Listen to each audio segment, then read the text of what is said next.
The Titanic, legendary, unsinkable passenger liner and the greatest disaster in maritime history. How did the sturdiest ship of her day sink in just a few hours on that fateful night in April 1912? There is no single reason for the sinking of Titanic. It was a chain of events, a succession of errors or bad luck. We all know the expression to be in the wrong place at the wrong time. It was a very particular set of circumstances which led Titanic to crash into that iceberg. It really is quite incredible. There's this whole philosophical concept of the vanities of man. We were going to build this thing that can never be destroyed, and then nature answers differently. Her tragic story was brought to life in the global blockbuster by American director James Cameron. Though the film stays mainly true to the facts, certain scenes take more liberal historical license. She can stay afloat with the first 4 compartments breached, but not 5. Not 5. Obviously, there was a film that was made that really brought it to the forefront of people's minds. Like a film, let's rewind and perhaps change the ending. We'll reveal step by step every decision which could have helped avert the disaster. What if Titanic had changed route? If different choices had been made during construction? Or if the captain himself had acted differently? One of the greatest myths, as far as Titanic is concerned, is what the iceberg actually did. I think that the materials played a role in the sinking. There was a succession of errors, and in my opinion, this was at least partly because the captain did not react appropriately. Meteorological and atmospheric conditions played an essential role within the incredible set of circumstances that led to Titanic colliding with an iceberg. World-renowned Titanic experts investigate and share the incredible story of a tragedy that should never have occurred. Among them is French diver and explorer Paul-Henri Nargeolet, whom we interviewed just weeks before he died aboard OceanGate's Titan submersible on its way to visit the Titanic's wreckage. Join us as we rediscover the Titanic and the events leading up to the disaster.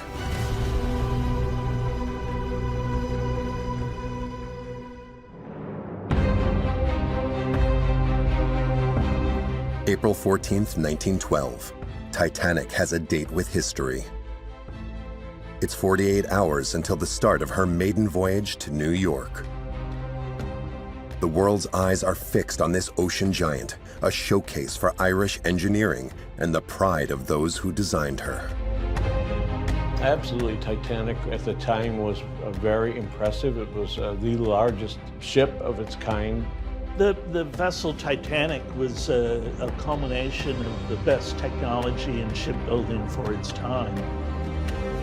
The Titanic, when it was built, was the largest man-made moving object. They really considered it looking like a hotel. It was considered unsinkable. The voyage was to be a triumph, and yet it turned into a nightmare. On her 4th day at sea, this great steel giant hit an iceberg and sank in under 3 hours, taking with her close to 1,500 people. The disaster made headlines, sending shockwaves around the world. When word got back to the States, that was front page news for a lot of reasons, mostly because there was this notion that not even God can sink this ship. The whole Titanic story is a great example of the triumphs of humanity and technology, also the great disaster of humanity with the sinking of it.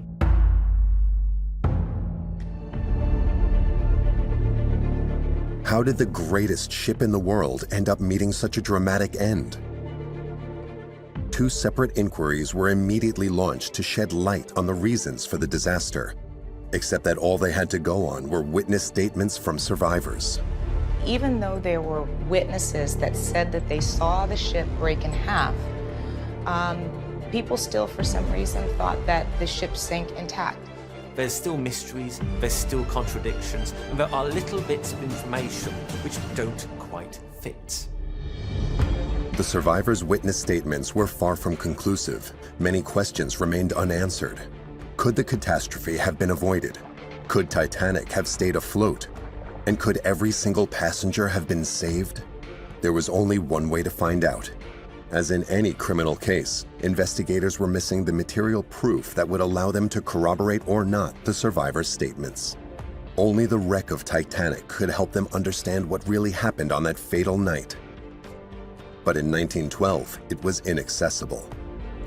What they did know was that it was 12,500 feet underwater, and at the time, there was no way of traveling to such great depths.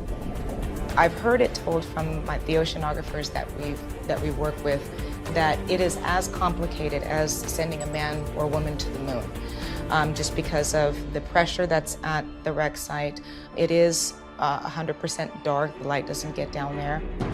It wasn't until 70 years later that the miracle of technological progress partnered with a generation of pioneering deep-sea explorers that a solution to the impossible was found. The team rose to the extraordinary challenge of plunging into the abyss. In the space of a few decades, the wreck of Titanic had become the holy grail for every modern-day deep-sea adventurer. There's very few human-occupied vehicles that can dive to 4,000 meters underwater, where you've got pressures of around 6,000 to 7,000 pounds per square inch pushing on the submersible from all directions. In the summer of 1985, all hopes were pinned on a Franco-American expedition. But for the first 2 months, scientists found nothing.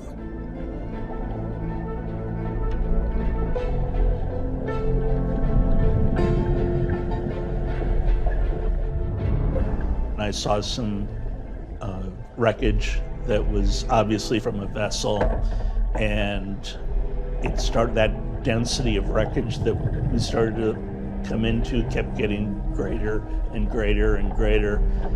And I know that we were all excited. In the observation room, everyone held their breath. As the little submersible got closer to the wreck, the camera began to reveal scenes that had never been seen before.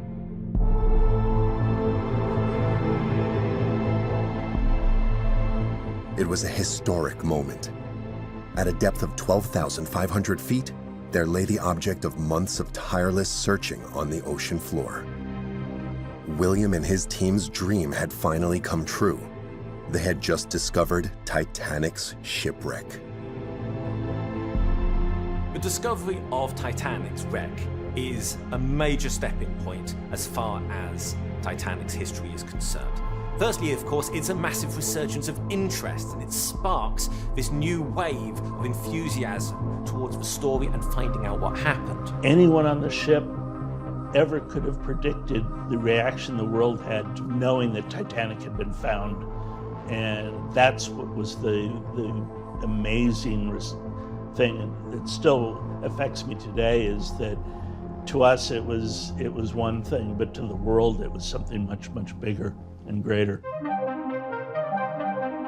73 years on from the disaster, this incredible discovery led to the reopening of the inquiry into this tragic maritime accident and helped to finally reveal the answer to the question, could the disaster have been avoided? A detailed analysis of the wreck helped to provide an understanding of what happened aboard Titanic on her maiden voyage. And the revelations are spine-chilling. Firstly, well before the collision, a succession of human errors, exceptional meteorological conditions, and onboard incidents had already set the liner en route to ruin. Next, despite the iceberg's impact, the ship could have stayed afloat if different choices had been made. And finally, it would have been possible to have saved more people during the evacuation process. There is no single reason for the sinking of Titanic. It was a chain of events, a succession of errors, or bad luck. To understand what pushed Titanic to the depths, we must travel back to the day of her departure.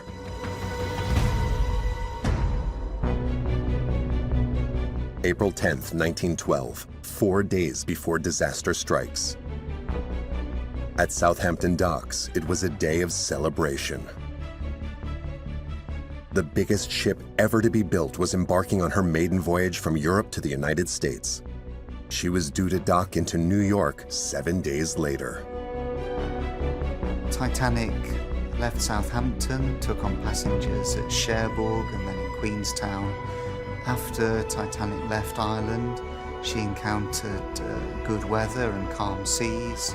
As Titanic starts her maiden voyage, crew are starting to get into the regular routines of shipboard life. Passengers are getting used to going around such a large vessel. And there's a very positive, relaxed, enjoying atmosphere on board. Everything may have looked like it was going smoothly aboard Titanic, but none of the passengers were aware of the drama unfolding in the coal bunkers beneath them. For all the optimism going on above decks, there was a slight problem. It's not known exactly when it started, believed to be in Belfast, but one of Titanic's coal bunkers was on fire. A fire had started in Titanic's hold. Not a fire with flames, but the kind that develops from coal dust that miners know all about. It's very dangerous and extremely flammable. Could this fire, which started precisely in coal bunker number 6, have led to the sinking of Titanic? Could the fire have damaged the ship's structure? According to some experts, the fire was inconsequential. Of the fire, there have been claims, of course, not only that it affected the bulkhead, but it affected the hull itself. There is no actual evidence of this. It's unfortunate that there was this fire, but it was very much a red herring in looking for the causes of the disaster. Despite scientific confirmation, there is still doubt surrounding the consequences of the fire inside Titanic's hull. Some people would say that that fire raised the temperature of the steel and it could have weakened the wall of one of those bulkheads and resulted in those boiler rooms opening up and water passing through. The fact remains, despite the fire in the coal bunkers, the shipping company White Star Line deemed postponing the departure unnecessary. This was perfectly ordinary for the time. The weight and heat of coal as it sat in the bunkers, coupled with humidity down there, often caused spontaneous combustion of coal. And while it was an inconvenience, it happened all the time. This decision may appear contentious, but it was just the first in a long line of events which could have helped avoid catastrophe.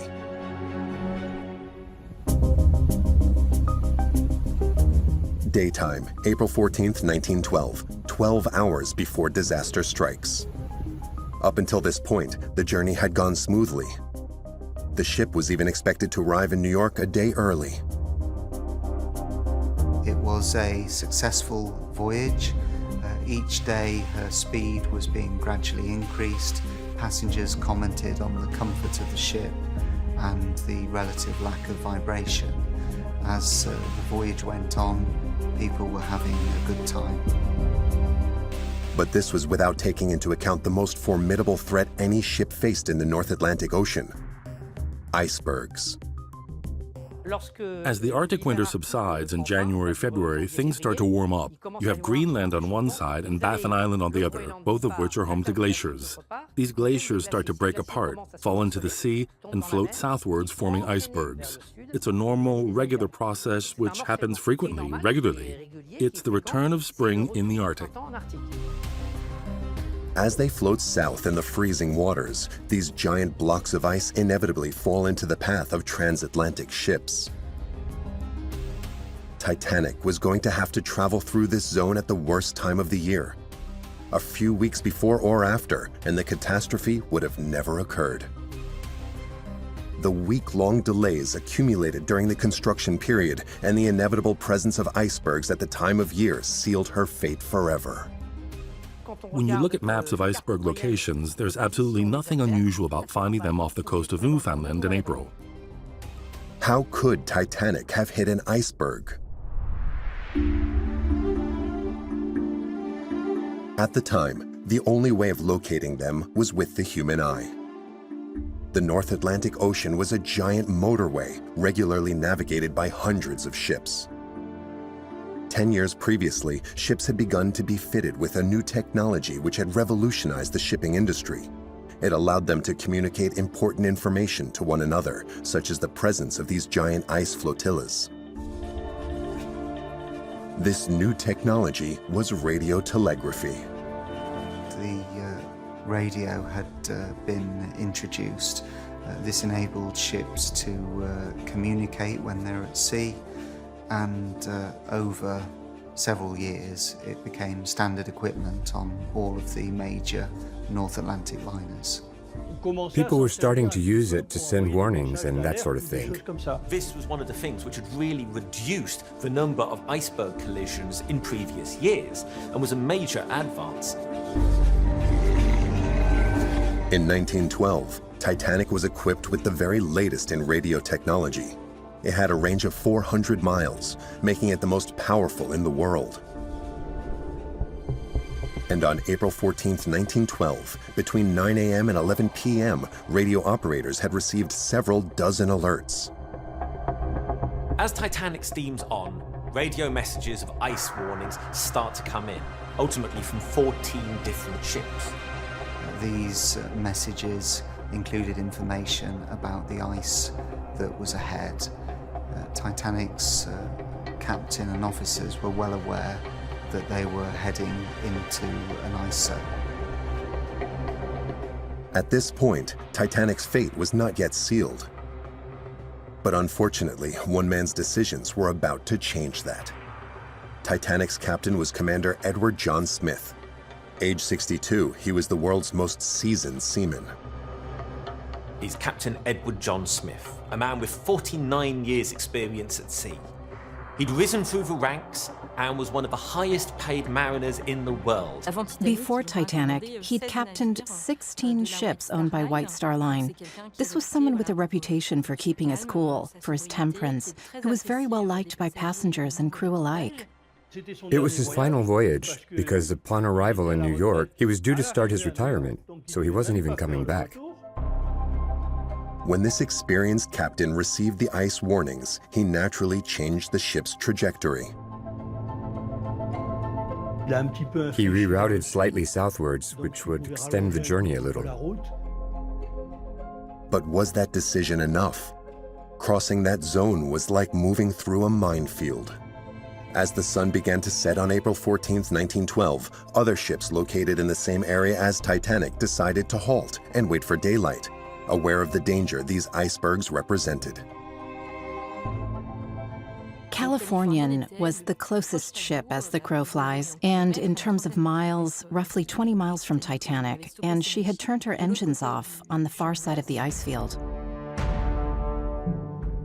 Unfortunately for Titanic and her 2,200 passengers and crew members, Captain Smith did not make the same decision. He knew there was an ice field ahead, and he knew the temperature had dropped and they needed to be on their guard. And yet, Titanic did not reduce speed. When you receive telegrams telling you there are icebergs everywhere, if you don't do anything, then there's some kind of problem. At the very least, you reduce your speed. This terrible decision brought Titanic ever closer to her tragic fate, but this human error needn't have occurred. Despite his many years of experience, Captain Smith was overconfident and his decisions had grave consequences. 11 p.m. The ship continues through the icy waters of the North Atlantic Ocean at a rate of 22 knots, or over 24 miles an hour.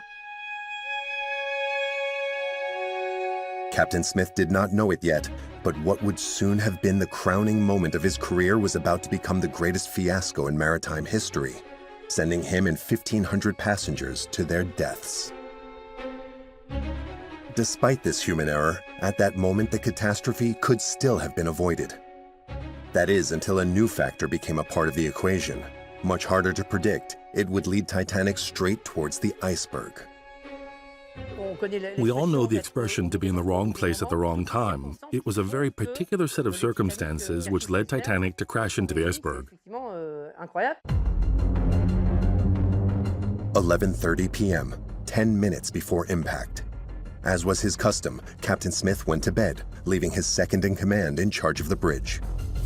When Smith retired for the night, he ordered quote, to be woken if it becomes at all doubtful. So he's very much on standby. And of course the officers take this seriously as well. Both men were relying on the people with the most important job on board a ship in the middle of the night, the lookouts. Perched in the crow's nest at the front of the ship, these two men were Titanic's eyes. The safety of the entire ship rested upon their shoulders. Except that on the night of April 14th, 1912, the situation was suboptimal.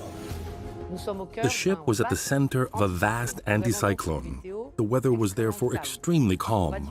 The waters were still. No wind, no clouds, no rain, no storm. And there was no moon either. On moonless nights when the sea is calm, you cannot see the edges at the bottom of an iceberg. Usually you can see the white fringe around the bottom of an iceberg, but not that night. Worse still, the lookouts lacked one essential item: binoculars. At the time, these were a lookout's principal means of watching the horizon at night. But unfortunately, they were inaccessible, and Captain Smith was well aware of this.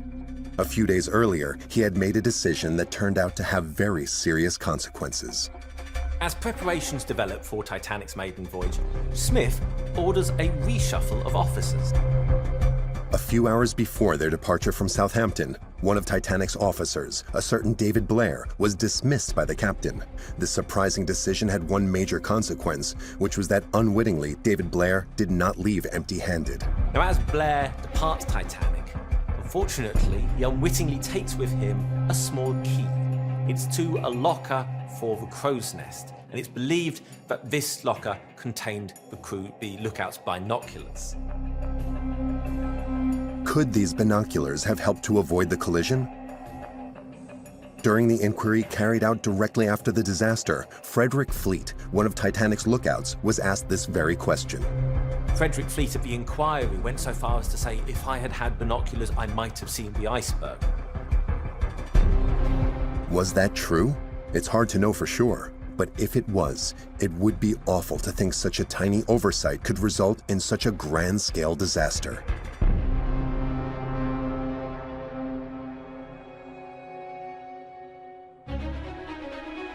(11:38 p.m.) Titanic was advancing in the total darkness at a speed of 21 knots, just over 24 miles per hour. The surface of the water was completely still. When suddenly, the two men in the crow's nest saw a dark shape in front of them.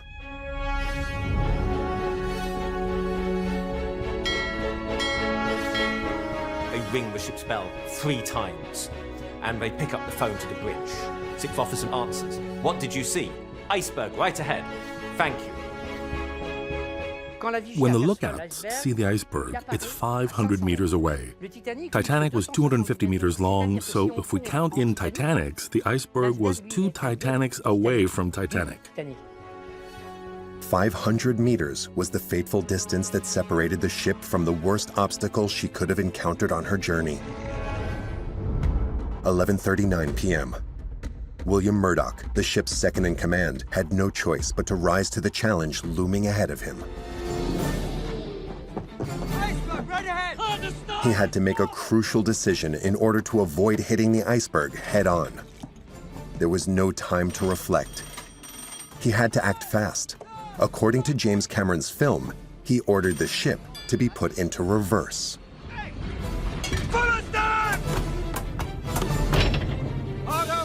But that's not what really happened. Cameron took certain liberties with the script to serve his storyline, but standard procedure, as well as witnesses on the bridge, indicate that the engines were shut down rather than put into reverse. This is what really happened. Murdoch orders hard starboard on the wheel, runs to the engine telegraphs and orders all stop. A ship the size of Titanic doesn't turn on a dime. It doesn't stop very, very quickly. Titanic very slowly starts to move to port. The ship started to turn, but not enough. They were going too fast. It was too late to start turning. Unfortunately, by that time, the collision was unavoidable. 11:40 p.m. At the surface, it seemed Titanic could make it round the huge ice mountain. But underwater, a collision was unavoidable. berg comes into contact with her starboard bow, and tons of ice fall onto her well deck. At that moment, the majority of passengers were unaware of the collision and the terrible tragedy that would follow. A few people did feel it a little more than the others. They felt a slight sway. They saw in their whiskey glasses that the boat was tilting a little. But many people didn't notice anything at all. What was happening beneath Titanic's waterline? Was her hull robust enough to withstand such an impact? To find out, we must go back 3 years earlier to the shipyard in Belfast.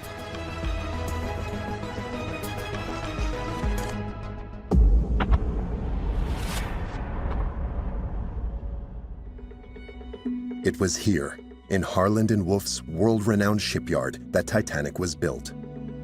No expense was spared in order to ensure she would be the safest ship the world had ever seen.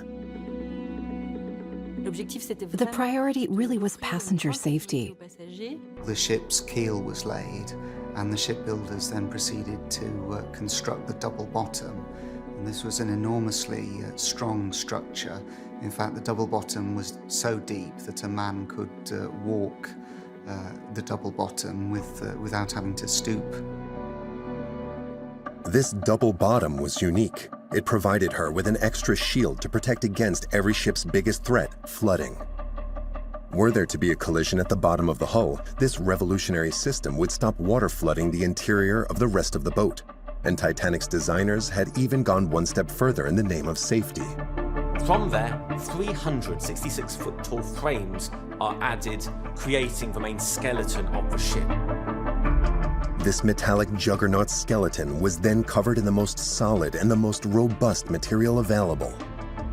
More than 2,000 steel plates from world-class Scottish and Irish steelmakers covered this colossal vessel to guarantee total resistance. So Harland & Wolff use the best materials. There's no monetary limit. And so the metalwork used was the best available for the time. But on April 14th, 1912, would this newly built ship withstand the pressure of an iceberg? Or on the contrary, would it sound the death knell for this ocean colossus, revealing her to be nothing more than a giant with feet of clay? One of the greatest myths, as far as Titanic is concerned, is what the iceberg actually did. Now, the newspapers of the day reasoned that for an unsinkable ship to sink, it had to be massive. And images of the period depicted this great tin opener tear alongside a third of the ship.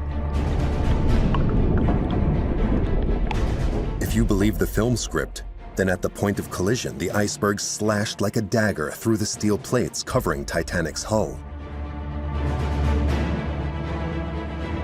So was it this huge gash that sunk the ship? The full story didn't come out until 84 years after Titanic sank during an exploration of the wreck. What it revealed suggests that despite the brutal impact of the iceberg, catastrophe could once again still have been avoided.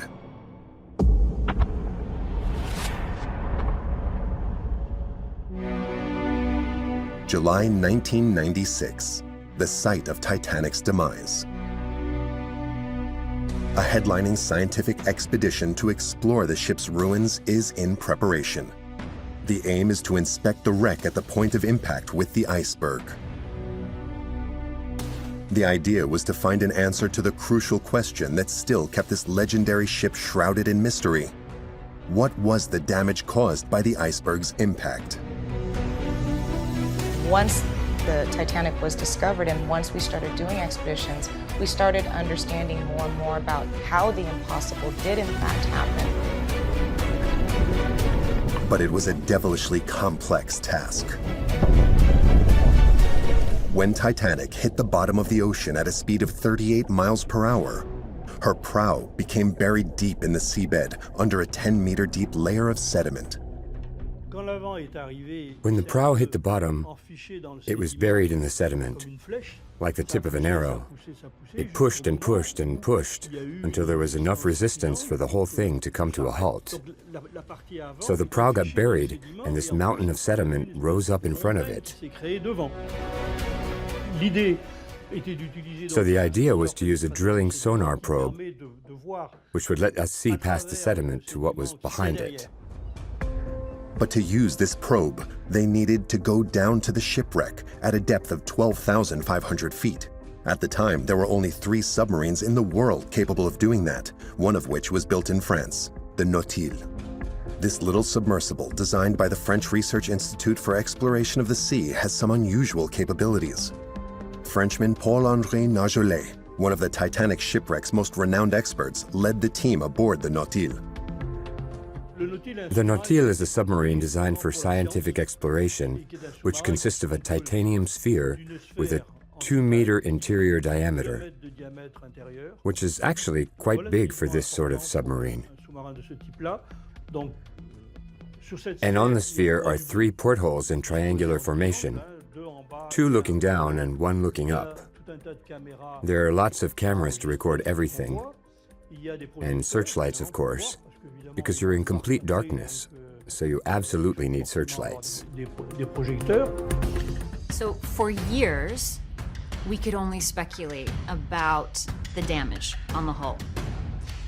And in 1996 was the first opportunity to begin to see the damage that we always thought was a 300-foot-long gash. The inquiry had concluded there was a 300-foot gash along the hull, and so the ship had sunk in an hour and a half. But that doesn't make sense. Paul-Henri Nargeolet can be certain of this because the evidence collected by the probe is incontestable. We realized that actually there were probably 6 gashes that were not all at the same height. It's as though the iceberg had left claw marks in the hull. Relatively speaking, the damage from the iceberg was quite small. The average height of each of these splits is barely 1 inch. Hardly the gash that the popular press had predicted. The iceberg had therefore not gouged the ship in any serious way. The steel had held fast.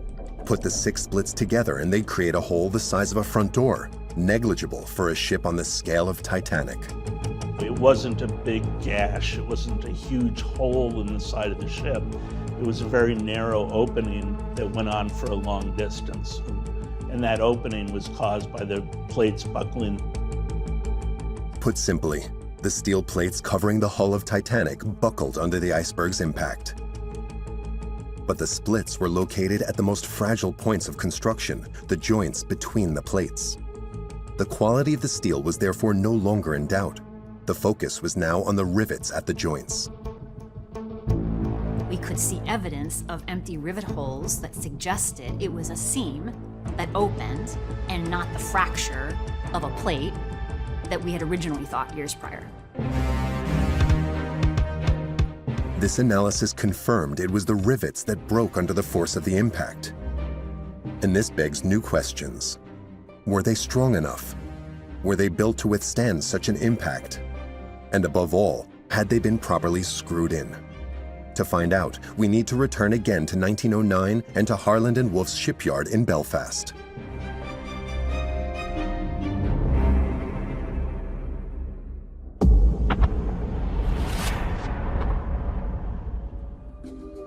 In 1909, rivets were a fundamental element of shipbuilding.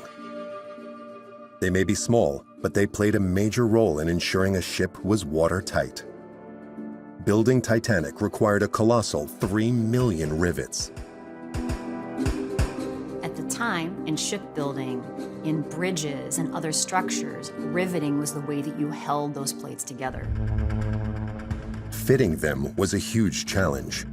They had always been fitted by hand by a team of riveters in which each person had a very precise role. How the plates would have been assembled is they would have been prepared in place with pre-driven holes.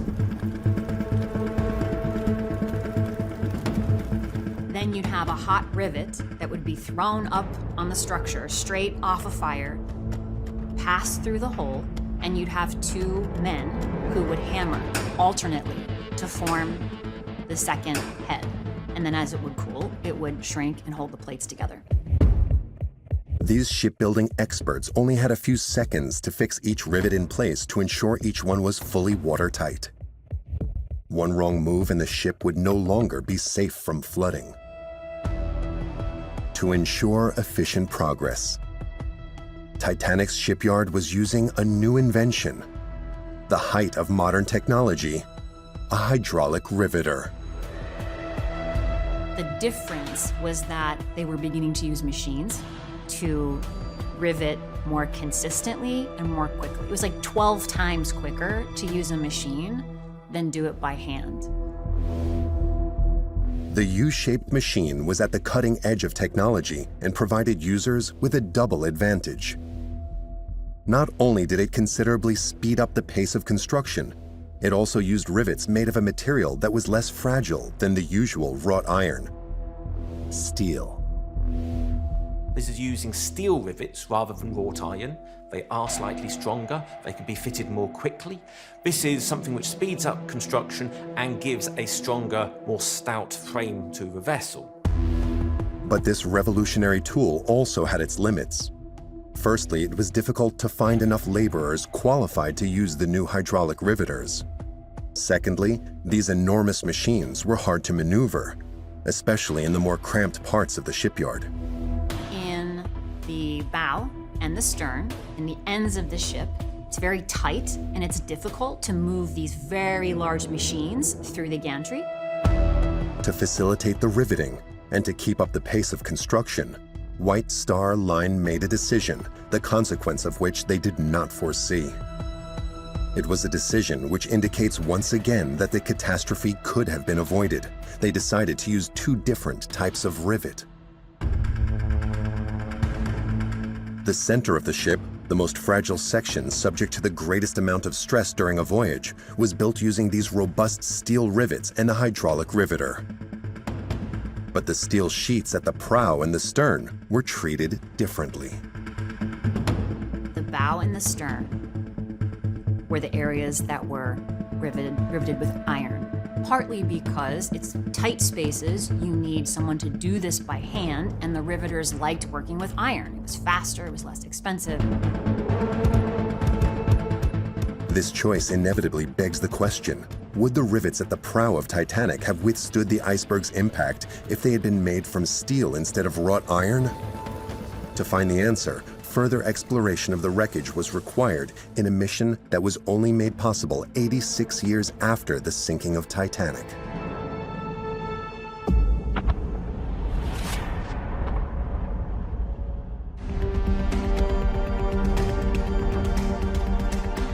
August 10th, 1998. A landmark day in Titanic's history.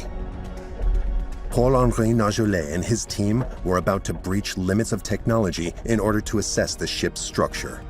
The French explorer was well aware that this type of mission, 12,500 feet down, had a time limit and that the risk of accident was multiplied exponentially at such depths.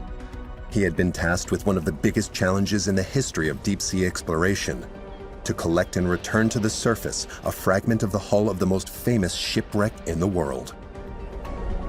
We started looking for a piece that wasn't too enormous down there because we found some pieces and I was looking at them and thinking, that weighs at least 200 tons. No way we can bring that back up. After a detailed exploration of the sea, Paul-Henri Nargeolet located the perfect fragment. A 20-ton section, equivalent in weight to a semi-trailer with a surface of 280 square feet. It wasn't a section of the prow hit by the iceberg. It was a piece of the starboard section of the hull, located at first-class cabin level. This piece was more easily accessible, and studying it would reveal the answers to several rivet-related questions. The advantage of this piece was that it had a lot of rivets and it had portholes. It was very representative of the ship's construction process as a whole.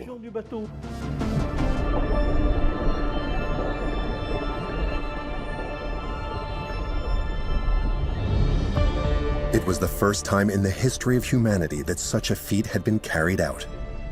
This fragment of the hull from the most famous ship in history was the missing link in a so far impossible investigation. But there was more to come. During the same expedition, the deep-sea experts also unbelievably managed to collect some of the wrought iron rivets near the prow of the wreck. Would this evidence help to reveal if the secrets of Titanic's construction had played a part in the disaster? Could they be used to work out if the tragedy could have been avoided if different construction choices had been made? Before some of the forensic and scientific expeditions had been conducted at Titanic, there were many, many theories about imperfect metal being used, poor quality steel. Where did the truth lie? Jennifer Hooper is an expert in metallurgy. She had made it her personal aim to solve the mystery.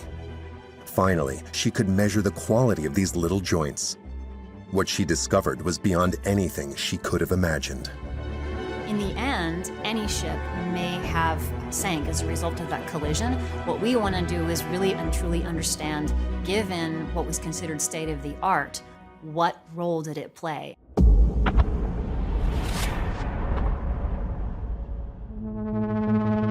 1999, Johns Hopkins University, Baltimore, United States.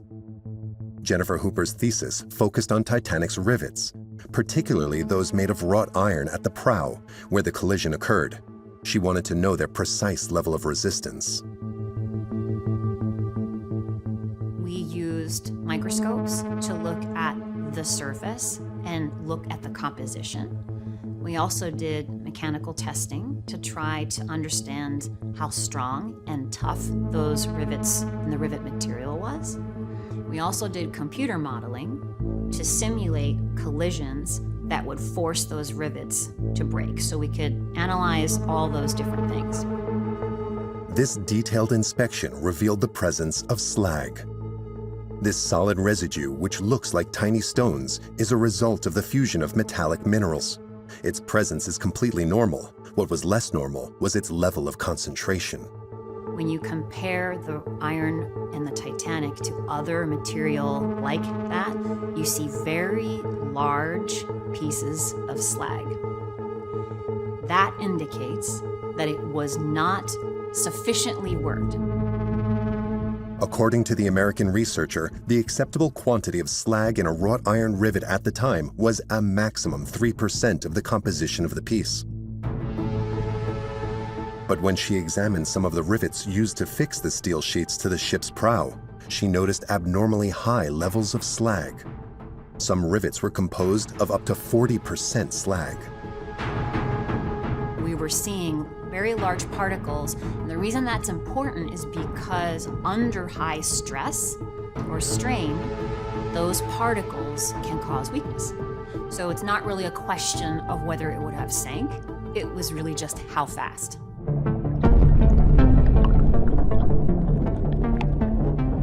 But could the rivets have more easily withstood the impact if the slag percentage had been lower? As far as the experts are concerned, without a doubt. It was kind of what was expected at the time. There's some variability in it. But again, the ship was designed very well and would have met today's standards for a passenger liner. Titanic's structure was at the height of technological progress and highly capable of containing a flood, not just because of her double bottom, of course, but also because of the hull's interior skeleton, which was divided into 16 separate compartments via 15 watertight partitions. The partitions were a relatively new feature of shipbuilding, and Titanic had a large number of them. She had been very well designed. To ensure she remained completely watertight, these sliding doors needed to be closed. They could be locked remotely via a switch, or thanks to a simple automatic detection system using a float. So in case of an accident or an emergency, the bridge could close those watertight doors and keep water from one watertight compartment from getting into another watertight compartment. Thus, if one of the compartments flooded, it could be completely cut off from the others to avoid the flood spreading. Thanks to this amazing feat of technology, Titanic was able to stay afloat with up to 4 flooded compartments. Most other ships' 2 compartments had sink, so this was unparalleled. The amount of safety, the amount which could potentially be damaged and the ship wouldn't survive. 11:50 p.m. Captain Smith sends Thomas Andrews, the ship's architect, to urgently check the damage to the ship's compartments. The man knew every nook and cranny of his ship. For him, she was the pinnacle of his young and brilliant career, still so full of promise. And yet, that night his dreams of glory were suddenly over. When he inspected the compartments, there was no doubt. He's later seen, very shortly after this, going up the grand staircase, ignoring passengers, which was unusual for him, taking the steps 3 at a time, and was described as having a look of absolute terror on his face. The news felt unreal. The world's first truly unsinkable ship was going to sink in the North Atlantic Ocean on her maiden voyage. Here, in James Cameron's celebrated film, Thomas Andrews, played here by actor Victor Garber, explains why. She can stay afloat with the first 4 compartments breached, but not 5. Not 5. Except that's not entirely accurate. The collision damaged the rivets of 6 compartments, not 5. 5 compartments were open, the 6th was also taking in a minor amount of water. The reality was that too many compartments were flooded. In such conditions, Titanic's ultra-modern watertight system was useless.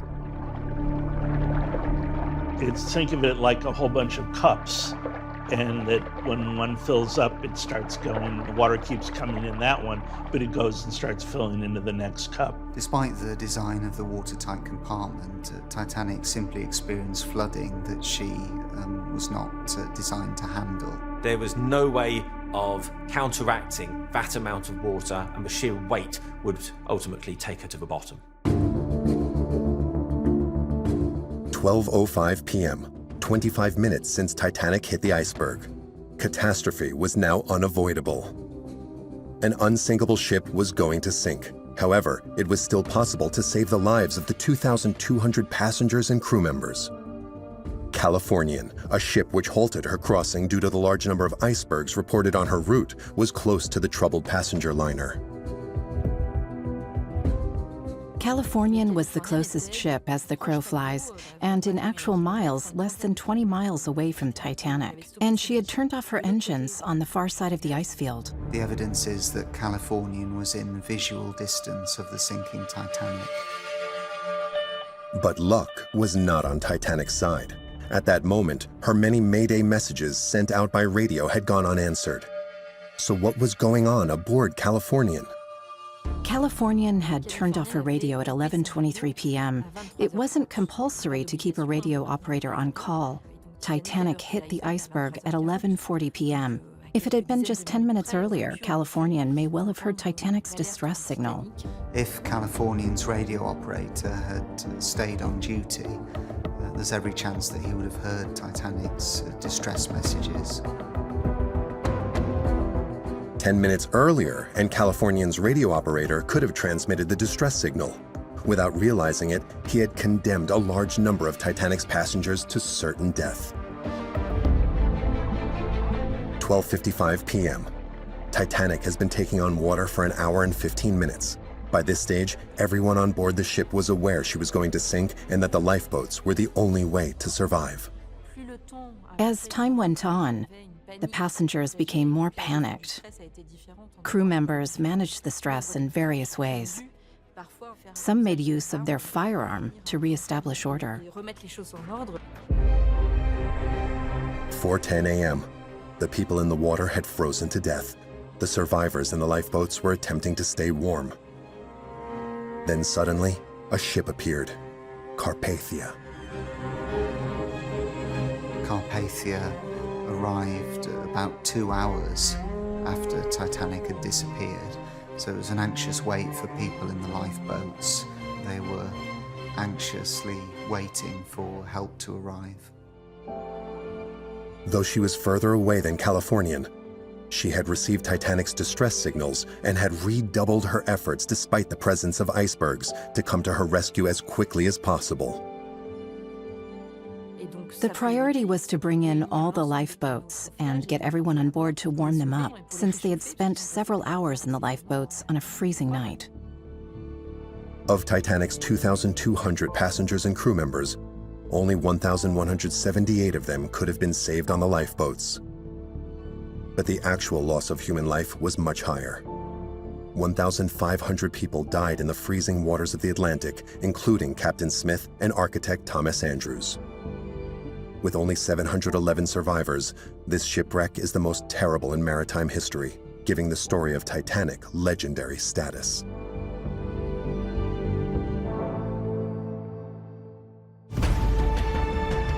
Despite the human errors which led to her sinking, Titanic remains a technological feat of her time which became embroiled in a tragic chain of events. There were certain elements which, in themselves, were not major, but put all of these individual chains together and you start to get a major incident. Take out any of those links and you could have prevented it. There was a succession of errors, and I think it's partly down to the captain, who didn't react appropriately. He didn't act as he should have done. It was really down to human as opposed to scientific error. Despite everything that was said about icebergs and mirages, the main reason was probably the ship's high speed. Since that terrible night of April 14th, 1912, Titanic has become a monument of the depths. Her legendary status not only attracts professional researchers, wealthy tourists have recently been able to take in the privileged view of the wreck from inside a little submersible known as Titan, designed by American company OceanGate, until this commercial initiative became a monumental fiasco. On June 18th, 2023, this little submarine gave way to the pressure of the depths and imploded. 111 years after she sank, Titanic had claimed more victims. Among them was French explorer Paul-Henri Nargeolet, who died at the age of 77, just a few weeks after granting us his final interview. This man devoted his life to Titanic and played a huge role in the discovery of many of the elements that have helped advance the inquiry into the reasons for the disaster, enabling us to answer the question, could the disaster have been avoided?